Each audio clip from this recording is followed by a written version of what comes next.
Забележани се првите притисоци и злоупотреби со исплатата на минималната плата во текстилната индустрија. Штипското здружение Текстилец и Хелсиншкиот комитет за човекови права во неколку наврати на терен интервенирале, бидејќи на работници им е барано да ги вратат парите на рака на работодавците.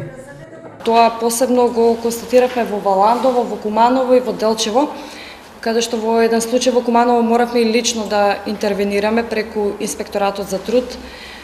Мораше итно да отидат екипа на терен и во тој момент да се прекине притисокот што им се случуваше на работниците.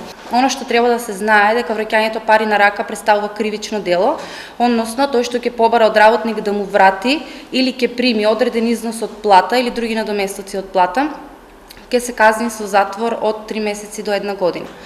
Во една од штипските конфекции пак е констатирана исплата на регрес за годишен одмор или познат како К15 во износ од 100 денари. Причината за символичниот К15 кој го добиле работниците е загубата која ја пријавила конфекцијата во текот на минатата година. Со оглед на фактот дека законодавецот не утврдил точно кој е тој помал износ кој што може да го исплати доколку работи во загуба, работниците добиваат К15 во висина од 100 денари. Здружение Текстилец и Хелсиншкиот комитет за човекови права апелираат работниците да ги пријават сите неправилности со исплата на минималната плата и К15, а од страна на работниците се бара да почнати со синдикалното организирање.